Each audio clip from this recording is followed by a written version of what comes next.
Hello, I am back again with another video. This one is gonna be about Hmong marriages and the age of the girls and stuff like that.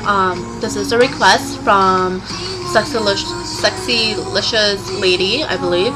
I'm sorry I haven't gotten back to you. I'm actually very busy at the moment. However, here you go. I'm gonna give you a brief highlight of it.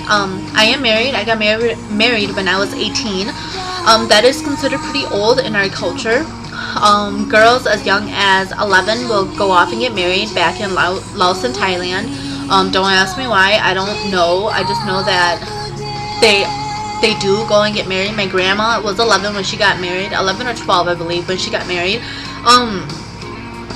I guess the age, if you just kind of feel like he's the one, you know, you will get married. Not just us Hmong women, but I think that to anyone. If you just kind of feel like he's the one, you'll get married to him. And even if you don't get married, you probably date him for like forever, okay? Because I know a lot of Hmong women out there who are dating their boyfriends right now, and they're practically married. Every single day they see each other, they do everything together, they travel together, they share money maybe, they share vehicles, they live together. That's basically what a married couple is, okay?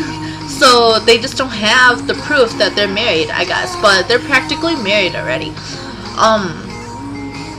Age, really, I really do wish that girls don't get married at age 15 and 16. I really do wish that they wait until, at least until they're 20, 21, or maybe even 25. I really do want to tell girls out there to wait until they're 25 at least to get married, or maybe that's too old for you guys. Wait until you're 21 to get married, because it's a big world out there and it's very different. I'm not saying I regret getting married at age 18. I'm just saying that if I could do it all over again, I would have just moved in and lived with my husband right now, and maybe have, I don't know, not have kids, but I would just live with him and act like we're married, like how I was saying, have a long relationship like that, like a long-term relationship like that. I think that that's a lot healthier than getting married super young and learning about each other and learning the difficult things. Being a Hmong daughter-in-law is extremely difficult. I don't know how other cultures are, but me, from experience, it's very difficult. You are trying to please your husband, yourself, and your husband's family, plus your family. And majority of us, we leave our family and we live with our husband's family, or we live with our husband, depending on what you guys are doing in your life. Like if you guys go to school, you guys could probably move out and just live by yourself, or if you married the youngest son or something like that, you're gonna probably be stuck with the in-laws, or the oldest one stuck with the in-laws, stuff like that. There's a lot of factors that go into if you're gonna be stuck with the in-laws or if you live with the in-laws. However, talking more about the expectations, you are basically expected to do everything. Like, even though we grew up knowing that being a wife is gonna be hard, and our parents tell us, you know, it's gonna be hard. Living with your parents is totally different than living with your in-laws. You can't get up as late as you want anymore.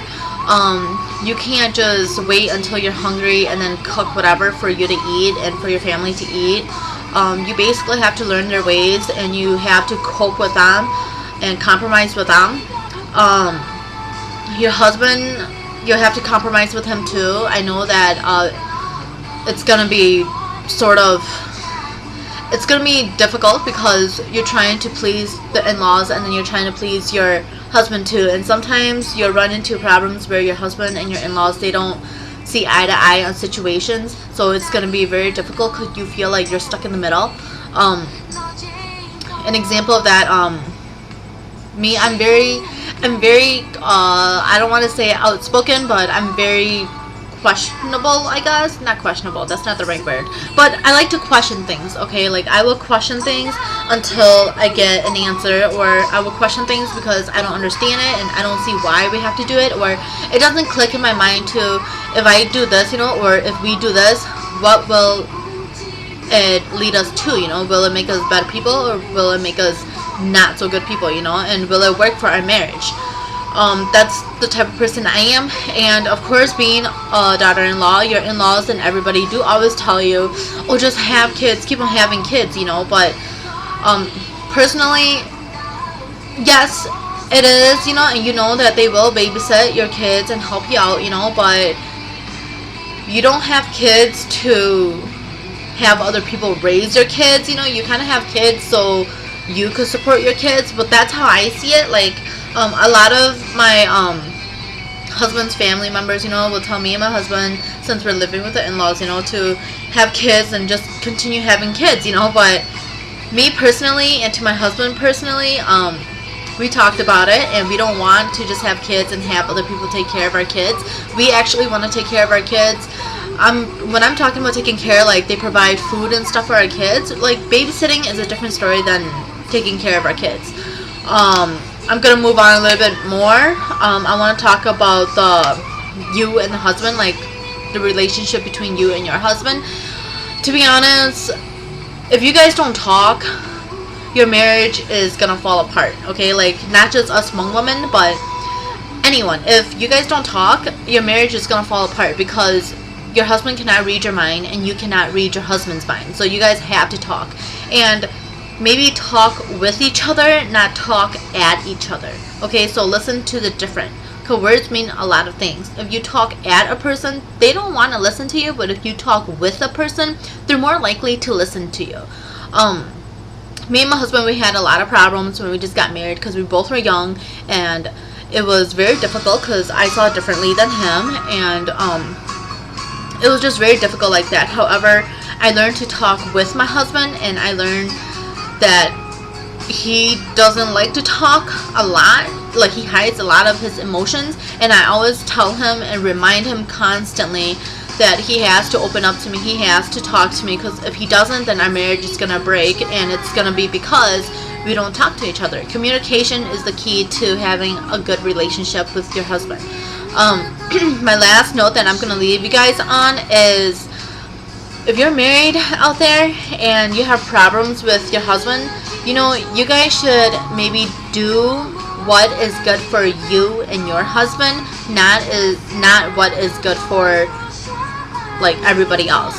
Okay, like, I told my husband that right off the bat. Like, when we got married, I told him right off the bat, we're gonna do what's good for our marriage, not what's good for everyone else. Like, not what's good for your family, not what's good for my family. You know, we're gonna do what is good for us, because if we don't agree, there's not gonna be an us, so there's really no point in getting married at all. So now he does understand that, and I guess that's my advice to all of you women out there. Do what is best for you and your husband, and have a communication, a mutual agreement, mutual understanding between you and your husband, and your marriage will go really well, and you will feel better about yourself in your marriage. Okay, so I hope that this kind of helps you out. I'm running out of time, so I guess I'm just gonna go. Share, subscribe, comment, and like my videos. Thanks.